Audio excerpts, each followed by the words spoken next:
OP Rajbhar को लेकर एक बार फिर से भाजपा में वापसी की सियासी अटकलों का दौर शुरू हो गया है।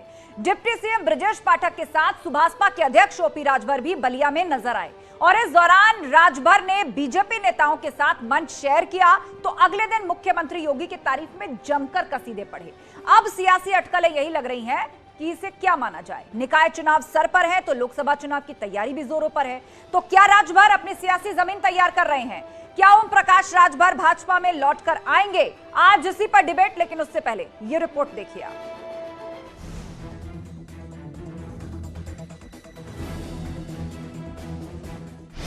योगी की तारीफ अखिलेश को कोसा। उन्होंने जो बड़े पैमाने पर गुंडा राज था, भू माफिया सक्रिय थे, गुंडा सक्रिय थे, उस पर अंकुश लगाने का काम किया है। ये व्यापारी वर्ग बड़ी संख्या में कहता है, ये वो खुद कहते हैं कि इससे हमको निजात मिली है।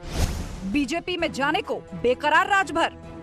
आदरणीय ब्रजेश पाठक जी ओम प्रकाश राजभर जी के उन बयानों के लिए भी जिम्मेदार हैं जिसमें उन्होंने भारतीय जनता पार्टी को अपशब्द कहे थे, सर्वाधिक भ्रष्ट पार्टी कही थी। तो राजभर साहब पिछली बार भारतीय जनता पार्टी को समाजवादी पार्टी में जब वो साथ में काम करे तो जिस तरह की भाषा की, तो ब्रजेश पाठक जी को बताना चाहिए कि मन क्यों बदल जाता है और दिल क्यों बदल जाता है। सर पर चुनाव तो बीजेपी की छाप। ओम प्रकाश राजभर जी निर्वाचित विधायक हैं, एक उनका राजनीतिक दल है, इस राजनीतिक दल के वो अपने अध्यक्ष हैं। ब्रजेश पाठक जी एक सरकारी कार्यक्रम में गए थे, उस सरकारी कार्यक्रम में वो मंच पर साथ मिले। राजनीतिक दल में मत भिन्नता का हो जाना सामान्य है, लेकिन मन भिन्नता नहीं होनी चाहिए। लौट कर राजभर बीजेपी को आए। कभी मैं गंभीरता से नहीं लेता उनको। एक हमारे मीडिया के भाई बहुत मेहनत करते हैं, तो मीडिया के साथियों के मनोरंजन के साधन भर हैं वो। भाजपा में कहीं कोई वैकेंसी नहीं है।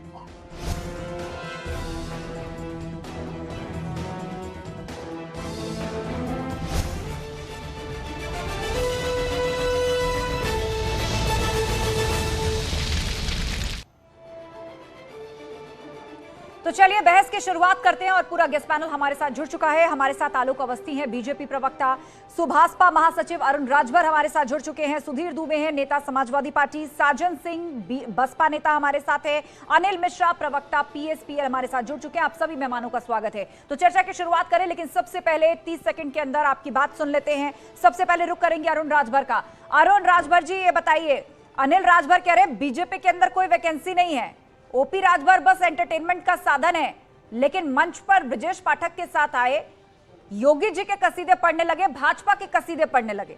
ओम प्रकाश राजभर, देखिए आस्था जी, जिसका कोई वजूद नहीं होता है उसके बयानों पर मैं बहुत गंभीर नहीं होता हूं, ना कुछ ऐसा कोई बात करना चाहता हूं। जिस तरीके का आप कह रहे हैं कि ब्रजेश पाठक जी हमारे मंच पर आए, वो कोई राजनीतिक मंच नहीं था, वो हमारे सुहेलदेव भारतीय समाज पार्टी का प्रदेश महासचिव शिवेंद्र सिंह का एक हॉस्पिटल का उद्घाटन था। उसमें उन्होंने निमंत्रण दिया था कि विभागीय अगर मंत्री आ जाते तो इस क्षेत्र के लोगों को एक संदेश हो जाता कि यहाँ हॉस्पिटल खुल रहा है और जनमानस के सुविधाओं के लिए ये यहाँ से संदेश चला जाएगा और लोग बड़ी संख्या में अपने बीमारी को दूर करने के लिए हॉस्पिटल में आएंगे और वहाँ लोगों के उपचार होंगे। ठीक है अरुण राजभर जी, ठीक है, फिलहाल समय पूरा लौटेंगे आपके पास। अरुण राजभर जी, फिलहाल 30 सेकंड पूरे आपको रोक रही हूं, एक बार फिर से आपके पास लौटेंगे, लेकिन आपका ये कहना है कि वो एक जो था वो आधिकारिक सरकारी कार्यक्रम था और उसमें पहुंचे थे ओपी राजभर और ब्रजेश पाठक भी उसी में आए हुए थे। आलोक अवस्थी जी हमारे साथ जुड़े हुए हैं। आलोक जी, 30 सेकंड, आप कुछ प्रकाश डालना चाहेंगे? एक तरफ ओपी राजभर इस तरह दिखा रहे हैं कि वो भाजपा के बहुत करीब जा रहे हैं, अब भाजपा में जा सकते हैं, लेकिन अनिल राजभर कह रहे हैं कि नो वैकेंसी, एंटरटेनमेंट का साधन है ओपी राजभर।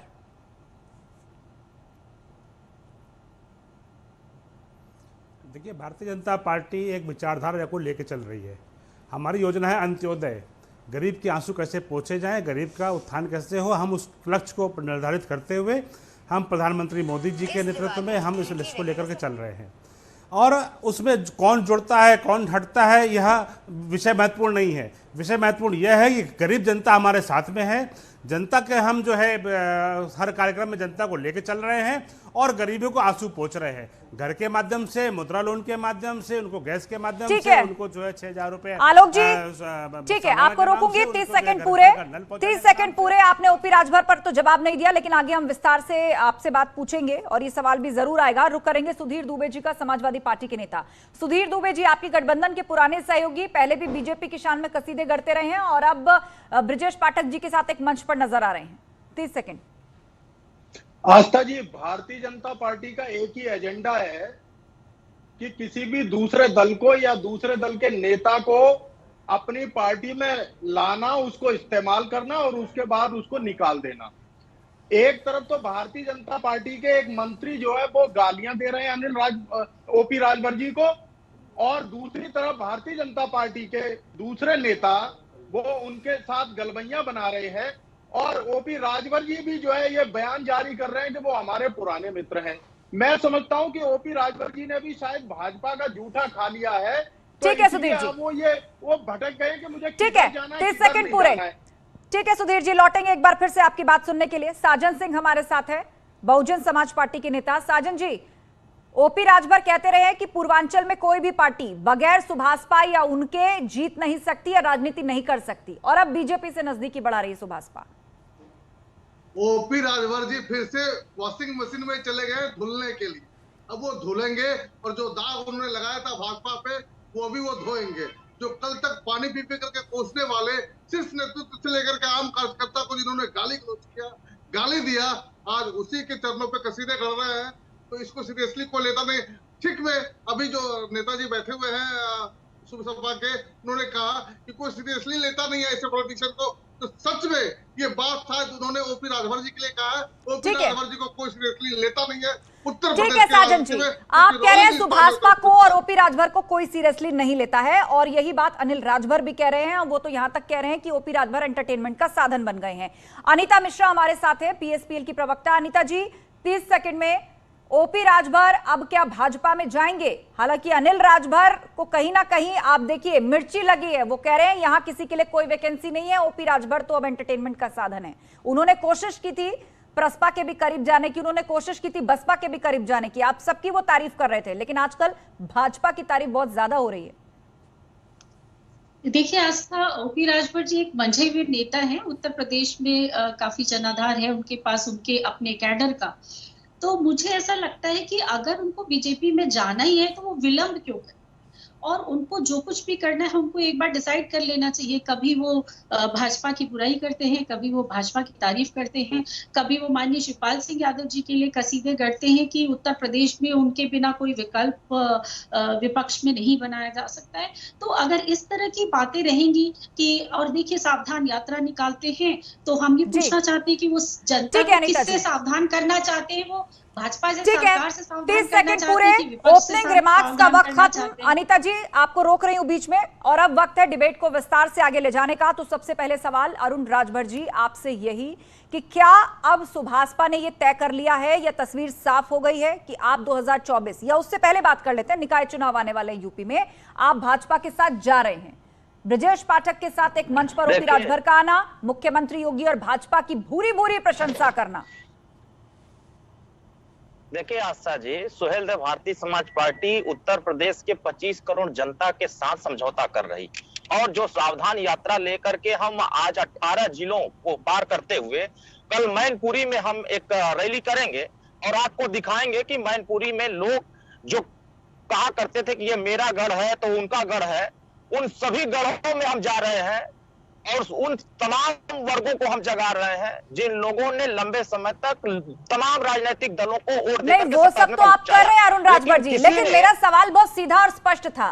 क्या आपने अपने आगे की लाइन लेंथ तय कर ली है? क्या आप भाजपा के साथ जा रहे हैं? क्या इस कारण अनिल राजभर इनसिक्योर हो गए हैं और वो ओपी राजभर को कह रहे हैं कि वो राष्ट्रीय एंटरटेनमेंट का विषय है? क्या होता है, देखिए क्या होता है, अगर हम गंभीर नहीं होते तो आप हमारे विषय पर चर्चा नहीं कर रही होती। और हम सुहेल देव भारतीय समाज पार्टी नगर पंचायत जो चुनाव होने जा रहा है, नगर निकाय के जो चुनाव हो रहे हैं, समाज पार्टी चुनाव लड़ेगी। पूर्व में हम अकेले ही लड़े थे और हमारे ज्यादा से ज्यादा पार्षद भी जीते हैं, नगर पंचायत जीते, लेकिन उस समय हम लोग टीवी पर नहीं दिख पाए, लेकिन अब हम जब जीतेंगे तो आपको दिखेगा कि हमारे पास ताकत क्या है।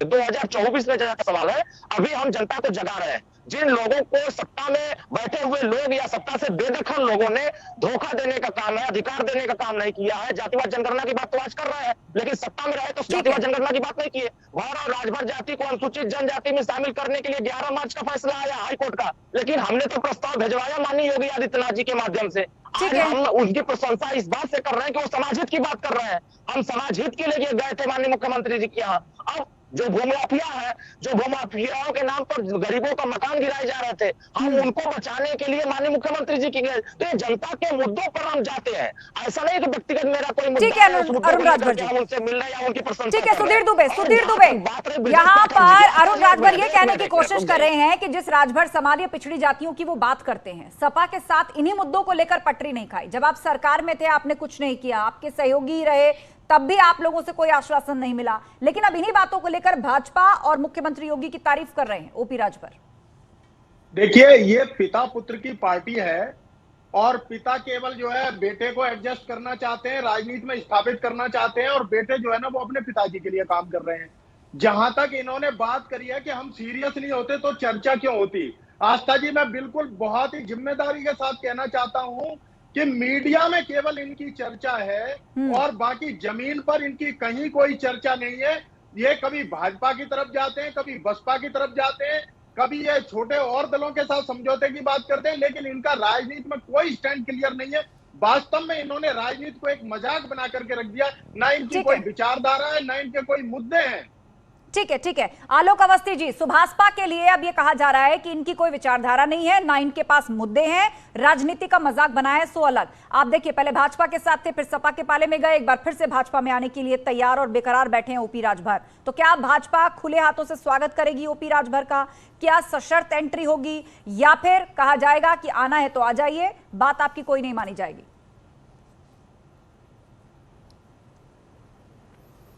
देखिए, ये बहुत गंभीर राजनीतिक चर्चा आज हो रही है और हमेशा मैं न्यूज़ 18 पर देखता हूँ गंभीर चर्चाएं होती हैं। मेरा स्पष्ट रूप से ये कहना है कि अभी समाजवादी पार्टी के जो नेता बैठे हैं उन्होंने कहा पिता पुत्र की पार्टी है, तो मुझे हास्यास्पद पर थोड़ी हंसी भी आई कि वो किसको क्या कह रहे हैं, स्वयं पिता पुत्र की पार्टी लेकर के दूसरे को पिता पुत्र की पार्टी बता रहे हैं, ये उचित नहीं है। राजनीतिक दल अपनी कार्य योजना लेकर के अपने नीति लेकर के जनता के बीच में जाते हैं। और जहाँ तक कि राजभर जी की बात है, राजभर जी इस 2022 के इन चुनाव में हमारे खिलाफ लड़े थे, समाजवादी पार्टी के गठबंधन के साथी थे। क्या कारण है कि अखिलेश यादव जी ने इलेक्शन के पहले तो उनसे गठजोड़ किया, उनका वोट अपने पास लिया, सीटें बढ़ाई, और क्या कारण है उसके बाद कि जब उनका मतलब निकल गया तो उन्होंने जो है उनको झूठा कहा, उनको कहा कि आप जो है अपना रास्ता देख लीजिए, और बेइज्जत करके जो है पार्टी उन्होंने गठबंधन को तोड़ा। तो यह समाजवादी पार्टी के नेता की विश्वसनीयता पर सवाल खड़ा करता है कि श्रीमान अखिलेश यादव आखिर उन पर कौन भरोसा करेगा। उन्होंने सुहेलदेव जो है राजभर जी को धोखा दिया, उन्होंने जो है केशवदेव मौर्य की पार्टी को धोखा दिया, उन्होंने संजय चौहान की पार्टी को धोखा दिया, उसके पहले वो मायावती जी और राहुल गांधी को धोखा दे चुके हैं। तो धोखेबाज की पार्टी जो है, जिस तरीके से वो एक राजनीतिक सौदा करते हैं और उसके बाद पार्टी को गठन तोड़ देते हैं, तो यह विश्वसनीयता का संकट अखिलेश यादव जी के साथ में है। राजभर जी अपना क्या करेंगे ये उनकी पार्टी तय करेगी, लेकिन भारतीय जनता पार्टी गरीबों के लिए काम करने वाली है। जो 24 घंटे आपने सपा पर ही धोखेबाजी का आरोप लगाया और आपने कहा कि सुभाषपा का इस्तेमाल किया अपना वोट शेयर बढ़ाने के लिए, और मतलब निकलने पर किनारा कर लिया और कह दिया कि अपना रास्ता देख लीजिए। मतलब सिर्फ ओपी राजभर ही भाजपा की तारीफ नहीं कर रहे, भाजपा के भी स्वर जो है वो नरम पड़ रहे हैं। आप सुभाषपा के लिए लौटेंगे आपके पास। साजन सिंह, कैसे देख रहे हैं आप? यहां सिर्फ ओपी राजभर ही एक तरफी तारीफ नहीं कर रहे, अब भाजपा के भी स्वर नरम पड़ने लगे हैं ओपी राजभर के लिए।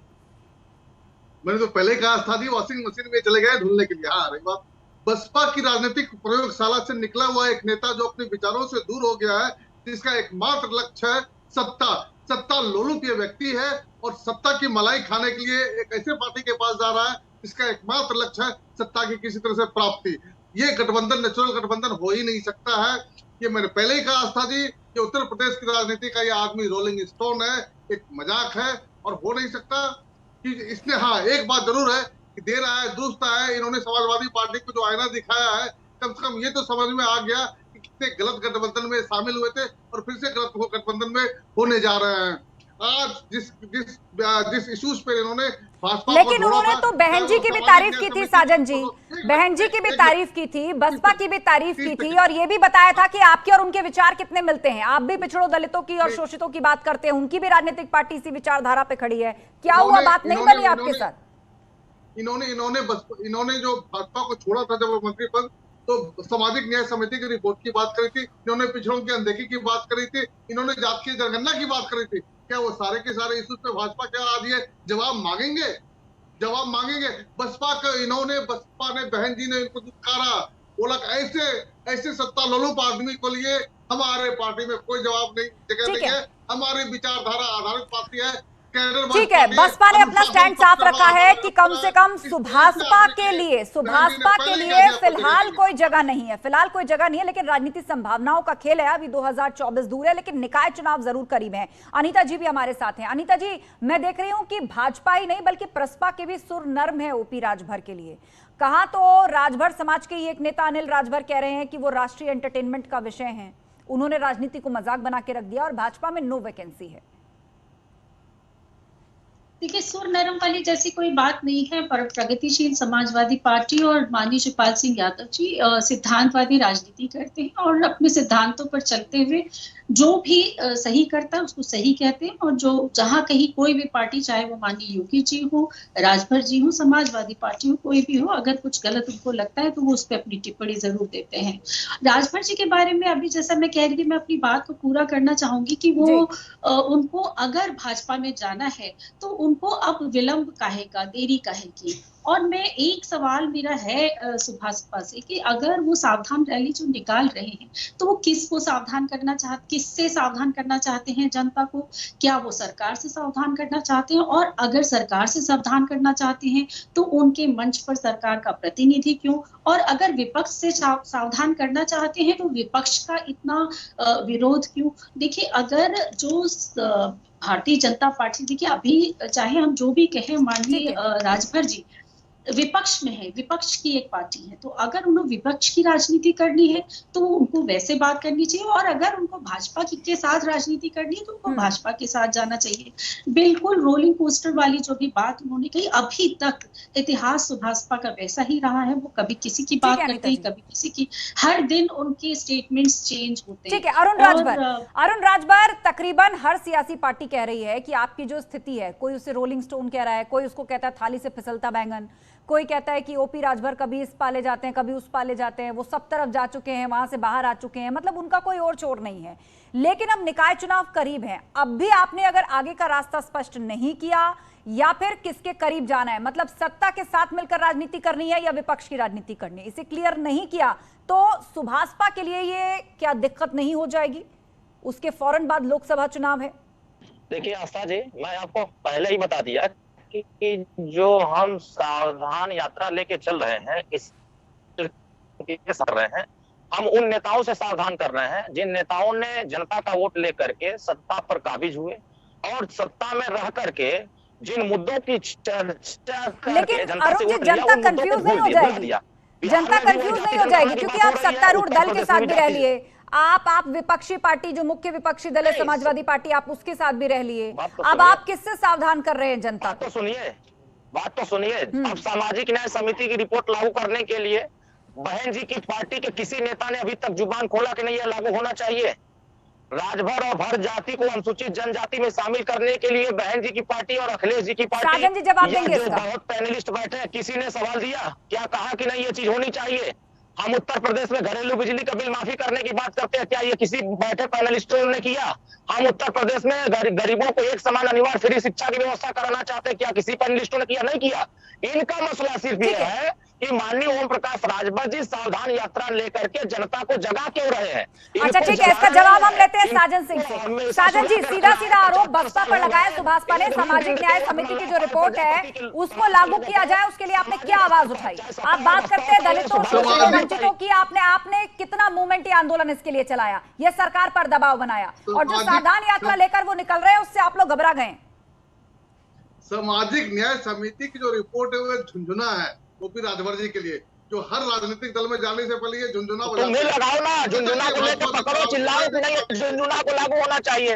सवाल कर रहे थे, उस सवाल का जवाब पार्टी वालों मांगा उस ब्रजेश पाठक जी से, जिसके साथ ये मंच को साझा कर करके के सीधे कर रहे थे योगी जी से, उससे मांगा क्यों नहीं किया, क्यों पिछड़ों की अनदेखी, क्यों जातीय जनगणना का आप विरोध कर रहे हैं, क्या उन्होंने भारतीय जनता पार्टी से जवाब मांगा? नहीं, ये पिछड़े दलितों और शोषितों के वाद में राजनीति करने वाले आज ये आईना दिखा रहे हैं, ये है नहीं। जनता समझ चुकी है इनकी चाल को, ये कोई भी यात्रा करे इनकी यात्रा सब ठीक है। जवाब दे अरुण राजभर। अरुण राजभर यहाँ बसपा आरोप लगा रही है आपके दोहरेपन का। वो ये कह रहे हैं कि आप जातिगत जनगणना का विरोध कर रहे हैं, सुभाषपा जातिगत जनगणना का विरोध कर रही है। विधानसभा के अंदर माननीय ओम प्रकाश राजभर ने जाति जनगणना की जब बात किया, ये बसपा ने आरोप लगाया आप पर अरुण जी। क्यों मिलना चाहते, क्यों संगठन बनाना चाहते? ठीक है साजन जी, जवाब सुन लीजिए क्योंकि अरुण राजभर का कनेक्शन थोड़ा दिक्कत कर रहा है। एक बार उनकी बात रुक करके सुन लीजिए। इनकी औकात क्या है? नहीं, ऐसी भाषा का इस्तेमाल मत करिए अरुण राजभर। देखिए, ऐसी भाषा का इस्तेमाल मत करिए, आप अपनी बात रखिए। आप उनसे सीट पूछिए, आप उनसे वोट शेयर पूछिए, आप पार्टी की स्थिति में वो पूछिए, लेकिन इस तरह के शब्दों का इस्तेमाल मत करिए, निजी मत होइए किसी के साथ। बोलिए अरुण राजभर। चलिए, लगता है कनेक्शन चला गया उनका। साजन जी, आप जवाब सुन रहे थे अरुण राजभर का। वो कह रहे हैं कि विधानसभा के अंदर उठ करके ये मुद्दा उठाया गया है जातिगत जनगणना का। आप उल्टा आरोप उन पर कैसे लगा सकते हैं? जातीय जनगणना आज ये सवाल तो करें ना, आज भाजपा से सवाल करें ना कि जातीय जनगणना पे क्या उन्होंने क्या है। आज योगी जी के सीधे करने से पहले दूसरा सवाल तो ये कर लेना कि जातीय जनगणना आप करा रहे हैं कि नहीं करा रहे हैं। आप अगर बसपा पे सवाल खड़े करते हैं तो अरुण राजभर जी को समझना चाहिए कि ओपी राजभर का वजूद नहीं था, वजूद बहन जी की वजह से ओपी राजभर को आज उत्तर प्रदेश में कोई जानता है। आज बड़बड़ा करके बोलते हैं तो ना, ठोक करके बोलते हैं ना, तो बहन जी का बर्दाश्त है, बहन जी का आशीर्वाद है। तो कुछ भी बोलने से पहले कम से कम ओपी राजभर जी से जाकर के पूछ लीजिए क्या बहन जी के बारे में, ये बसपा के बारे में कुछ बोलना चाहिए क्या इनको? अरे बहन जी सफा हो गई उत्तर प्रदेश से, कभी सत्ता में नहीं आओगे। जनता ने आपको खारिज कर दिया है, एसी में बैठने वाला बना दिया है, ट्विटर पर रहने वाला बना दिया है। अब ज्यादा बहन जी की तारीफ मत करो, कुछ नहीं मिलने वाला है और आपको एमपी नहीं बन पाओगे। अब दलितों का वोट आपके पास बचा ही नहीं है, सब दलित चले गए भाजपा के साथ। परेशान ना रहो, वोट नहीं पाओगे। अब ट्विटर पर ट्वीट करें अखिलेश यादव। ठीक है, आपस में मत लड़िए, दोनों शांत हो जाइए। आप दोनों की बात आ गई, साजन सिंह और अरुण राजभर, आप दोनों शांत हो जाइए, शांत हो जाइए। सुधीर दुबे हमारे साथ है, एसपी नेता सुधीर दुबे हमारे साथ है। सुधीर दुबे जी, निकाय चुनाव करीब आ रहे हैं। अरुण राजभर जी शांत हो जाइए, बहुत पेशेंटली बाकी जो पैनलिस्ट हैं आप लोगों की बात सुन रहे थे, अब उनको भी बोलने दीजिए। सुधीर दुबे जी, निकाय चुनाव करीब आ रहे हैं और उससे बड़ी जंग आगे है, वो है लोकसभा चुनाव की। उत्तर प्रदेश की यदि हम बात करें तो यहाँ पर आपका जो MY फैक्टर है, सिर्फ उससे काम नहीं चलने वाला, पिछड़ों का भी साथ चाहिए, दलितों का भी साथ चाहिए। और सबसे बड़ी बात है तो काम इस पर भी करना होगा कि जातियों में लोग बटे ही ना, जिस पर भाजपा फिलहाल आगे बढ़ती हुई नजर आ रही है। चुनाव के नतीजों के हिसाब से यदि हम बात करें तो पिछड़ों दलितों की आवाज की जहां तक बात है, आपने बहन जी के साथ गठबंधन किया, कामयाबी नहीं मिली, ओपी राजभर की पार्टी छोड़ करके चली गई, आपने कह दिया कि अपना रास्ता देख लो। तो अब निकाय चुनाव और खासतौर पर लोकसभा चुनाव के लिए आपके पास क्या फॉर्मूला है? कैसे चलेंगे? किन सहयोगियों को साथ लेंगे? क्या गठबंधन तैयार करेंगे? आस्था जी, थोड़ा सा समय दीजिएगा। बिल्कुल। अभी आलोक अवस्थी जी ने हमारी विश्वसनीयता पे सवाल उठाया था, तो मैं जवाब देना चाहता हूं कि आलोक अवस्थी जी जरा ध्यान से सुन लीजिए कि हमारी पार्टी और हमारे नेता अपनी नीतियों से और अपनी विचारधारा से कोई समझौता नहीं करते हैं, जबकि आपकी पार्टी और आपके नेता नीति और विचारधारा से समझौता करते हैं। अगर उनको सत्ता में कहीं जाना पड़े या किसी भी नेता को अपने दल में मिलाना पड़े, इसका जीता जागता उदाहरण जम्मू कश्मीर के अंदर आपने महबूबा मुफ्ती के साथ सरकार बनाई। दूसरी बात, आपने अरुण राजभर जी से पूछा था कि आप सत्ता की राजनीति करना चाहते हो या आप विपक्ष की राजनीति करना चाहते हो, उन्होंने कोई जवाब नहीं दिया। मैं बताना चाहता हूं जो अब तक का इनका ट्रैक रिकॉर्ड है, ये केवल और केवल सत्ता के साथ जाकर के राजनीति करना जानते हैं, विपक्ष में रहना इनके बस की बात नहीं है। आपने तीसरी बात पूछी है कि आप सुन लीजिए आस्था जी, आपने तीसरा मेरे से सवाल जो पूछा है, हमारे नेता माननीय अखिलेश यादव जी ने बिल्कुल स्पष्ट कर दिया है। अभी समाजवादी पार्टी का जो गठबंधन है, जिन पार्टियों के साथ, जिन दलों के साथ हमारा गठबंधन है, आगे चाहे निकाय चुनाव हो, चाहे लोकसभा के चुनाव हो, पूरी नहीं, पार्टी लेकिन सुधीर जी बैठेगी, किन हमारे किन के नेता साथ गठबंधन बैठेंगे। है? किन किन के साथ गठबंधन है? हाल ही में नीतीश कुमार जी को लेकर चर्चा जरूर चली थी, दिल्ली में मुलाकात हुई थी, प्रसपा जा चुकी है, महान दल जा चुका है, और ओपी राजभर जी की पार्टी सुभाषपा वो जा चुकी है।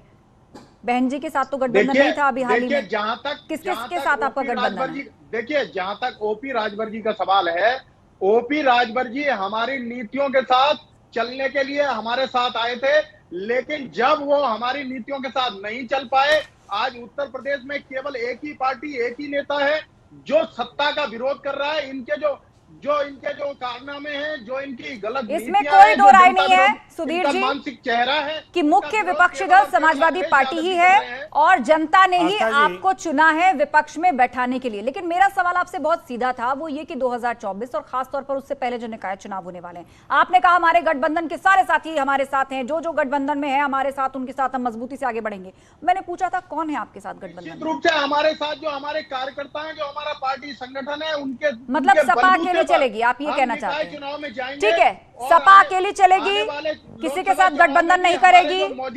आपने बड़े दलों के साथ पूर्व में गठबंधन किया, यूपी चुनाव में छोटे दलों के साथ गठबंधन किया, और अब आप ये कह रहे हैं कि सपा अकेली चलेगी। ठीक है, आलोक अवस्थी जी, निकाय चुनाव में सपा कह रही है कि सबसे मजबूती जो है वो हमारे कार्यकर्ता हैं, हमारा गठबंधन कार्यकर्ताओं से है, जनता से है, उन्हीं के साथ मिलकर लड़ेंगे और बीजेपी को हराएंगे। ठीक है, जवाब देने दीजिए आलोक अवस्थी। आलोक अवस्थी, आस्था जी, इनका गठबंधन जनता के साथ है, एक कार्यकर्ता के साथ है। गठबंधन दल छोड़ गए हो, लेकिन कार्यकर्ता इन्हें नहीं छोड़ेंगे। आस्था जी, समाजवादी पार्टी का गठबंधन जो है वो दंगाइयों के साथ में है और अपराधियों के साथ में है। इनको किसी भी कार्यकर्ता की जरूरत नहीं है, ये चाहते, इनका इतिहास यही रहा है, जनता इसलिए इनको लगातार हर चुनाव में ललकार रही है। ये नगर निकाय के चुनाव की जो बात कर रहे हैं, 16 नगर निगम में से 14 पे भारतीय जनता पार्टी है, 17 में 14 में हम भारतीय जनता पार्टी। समाजवादी पार्टी का तो एक मेयर तक भी नहीं जीता है, इनका तो खाता भी नहीं खुला है। 80 जिला पंचायत में मात्र 5 सीटों पर ये हैं, 80 लोकसभा सीटों में मात्र 5 लोकसभा सीटों पर हैं। तो ये तो इनकी हैसियत है। और जहाँ तक वो बात कर रहे थे सत्ता की, तो मैं समाजवादी पार्टी के साथ प्रवक्ताओं के साथ ये नहीं मालूम है कि 1989 में भारतीय जनता पार्टी के समर्थन से आदरणीय मुलायम सिंह यादव मुख्यमंत्री रह चुके हैं, ये बात भूल गए हैं। और आज उनकी तबीयत खराब है, हम सब उनके स्वास्थ्य की कामना करते हैं, इसलिए आज मैं आरोप प्रत्यारोप की बात नहीं करता समाजवादी पार्टी पे। लेकिन मैं ये जरूर कहना चाहता हूँ, भारतीय जनता पार्टी जनता के प्रति जवाबदेह पार्टी है। 8 साल से भारत की राजनीति बिल्कुल बदल गई है। आज भारत में कहीं भी आतंकवाद की घटना नहीं हो पाती है, हमने सीमाओं को सुरक्षित किया है। उत्तर प्रदेश के अंदर मुलायम योगी आदित्यनाथ जी ने जो कानून व्यवस्था का जो सबसे बड़ा उदाहरण प्रस्तुत किया है, हमने एक भी दंगा यहाँ पर नहीं होने दिया है। हम जो है मुफ्त इलाज, आज गरीब जनता का मुफ्त इलाज करते हैं। इसके पहले जब पार्टी सत्ता थी क्यों नहीं इन्होंने किया है? आज मुद्रा लोन से हमने उनको स्वावलंबी बनाया है। आज महिलाएं हमारी जो है स्वावलंबी बनके मुद्रा लोन लेकर जनता के बीच में आ रही हैं। हम जो है आज देश को सुरक्षित रखते हुए हम आज जो है गरीबों को फ्री में जो है उनको अनाज देते हैं, उनका सहारा बन रहे हैं। हम जो है उनको मुफ्त में आवास, उनको जो है जमीन का मालिक बना रहे हैं, कि आप अपने विकास की योजनाओं और बड़ी बात है जनहित में जो कार्य किए हैं उनके आधार पर चुनावों में जाएंगे, क्योंकि अब तक आप इन्हीं के आधार पर गए हैं और आपको जीत मिली है, तो आगे भी आपकी यही रणनीति रहने वाली है। लेकिन रणनीति ओपी राजभर की क्या रहने वाली है, सपा की क्या रहने वाली है, ये अभी तक क्लियर नहीं है। अब चूंकि डिबेट अंतिम पड़ाव में है, मैं जाते जाते अरुण राजभर जी फिर यही सवाल पूछ देती हूं कि निकाय चुनाव और उसके बाद लोकसभा का चुनाव, किसके साथ गठबंधन करने जा रहे हैं आप? क्या मान के चला जाए कि अब आप विपक्ष की राजनीति नहीं करेंगे? निकाय चुनाव में सुहेलदेव भारतीय समाज पार्टी नहीं, निकाय चुनाव में सुहेलदेव भारतीय समाज पार्टी अकेले दम पर लड़ेगी। लोकसभा अभी दूर है, लोकसभा की तैयारी सुहेलदेव भारतीय समाज पार्टी कर रही है। और पूरे 75 जिलों में घूमते हुए जब मैं बिहार में 27 अक्टूबर को गांधी मैदान पटना में सावधान महारैली करूंगा, वहां से आपको पूरा दृश्य दिख जाएगा कि बिहार और उत्तर प्रदेश में सुहेलदेव भारतीय समाज पार्टी का जनाधार कितना है और उस जनाधार का 2024 में इंपैक्ट किसके साथ होगा, किसके साथ नहीं होगा, ये उस समय का दौर होगा। तो आप ये कहना चाह रहे हैं कि ना सिर्फ यूपी के पूर्वांचल बल्कि बिहार तक भी जो अब आपकी पार्टी लोकसभा चुनाव के लिहाज से अपने पैर पसारने का मन बना रही है। लेकिन बड़ा सवाल यही है कि 2024 लोकसभा चुनाव की जंग है, देश के सबसे बड़े चुनाव की जंग है। आपका गठबंधन का साथी कौन होगा, किस बैनर का साथी बन करके आप लोकसभा चुनाव में जाएंगे, उसके लिए स्पष्ट तौर पर कुछ नहीं कह रहे हैं। लेकिन हाँ, लगातार बीजेपी की तारीफ कर रहे हैं, मुख्यमंत्री योगी आदित्यनाथ की तारीफ कर रहे हैं, यूपी के डिप्टी सीएम के साथ एक स्टेज पर नजर आ चुके हैं। और इतना ही नहीं, राजभर समाज के दूसरे नेता आपसे आप पर हमला करने से नहीं चूक रहे हैं, ये कहते हुए कि भाजपा में कोई वैकेंसी नहीं है, लेकिन ओपी राजभर और सुभाषपा पूरा जोर लगा रही है। बहरहाल अभी वक्त है, देखना होगा 2024 आते आते किस तरह के गठबंधन बनकर के यूपी में तैयार होते हैं। आप सभी मेहमानों का शुक्रिया इस चर्चा में शामिल होने के लिए।